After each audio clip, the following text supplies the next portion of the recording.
Support. The maestro, please! Last record rundown before American Thanksgiving, and I found out that Thanksgiving playlists are indeed a thing. This'll be for the week of November 20th. 2021. On this day in music back in 1995, the Beatles Anthology, a documentary television series focusing around the career of, obviously, the Beatles, premiered on ABC. It would air in the US in the form of 3 feature-length episodes between November 19th and November 23rd.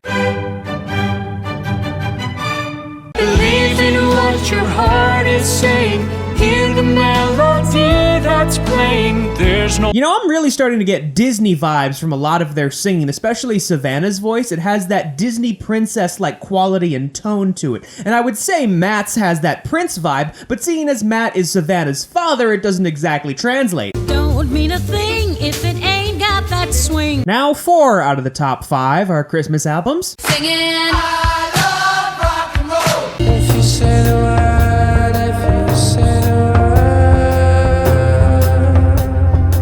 So here's an interesting compilation. If you couldn't figure out from the name, this is actually a reissue of the Radiohead albums Kid A from 2000 and Amnesiac from 2001. However, in addition is a third disc called Kid Amnesia, which actually has a lot of unreleased material. So if you're a Radiohead fan, despite probably already having Kid A and Amnesiac, you're gonna want to get this for that third disc. It's bigger than hip-hop, hip-hop. Yeah, nigga, I got a real addiction for this cash, yeah. I got a real ambition for this cash, yeah. Key Glock's second studio album and the sequel to his debut studio album, Yellow Tape, and I'm sure he was very much enjoying the success of this album, but I think he's a tad more preoccupied with recent events at the moment. Damage your ass for a reason, no reason, no. Trying trespass, guarantee. Obviously a sequel to her debut album, Over It, she has stated that the track list is meant to symbolize a timeline going from August 4th, 2019 to October 7th, 2021, detailing the relationship and eventual breakup with her now ex, London On Da Track, who produced some of this, by the way. Out of curiosity and to have something interesting to mention, I decided to go to the very first week that this chart existed. It was the week of June 30th, 2001. The #1 dance and electronic album, the soundtrack to Lara Croft Tomb Raider, oddly enough. And now I need some help from the maestro, please! I think I'm gonna stay right here tonight, cause that could be dangerous.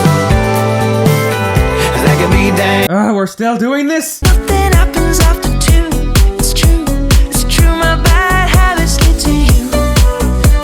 Ed Sheeran has said himself that this is his coming-of-age record, which would make sense considering since Divide he's 1, gotten married, and 2, had a daughter. I'm feeling too sexy to accept requests. Way too sexy. And I'm way too sexy to go unprotected. Way too sexy. Forgot to mention this last week, on the 11th they released the 3rd single from this album, Knife Talk, featuring 21 Savage and Project Pat. I'm fired up, don't shut me down.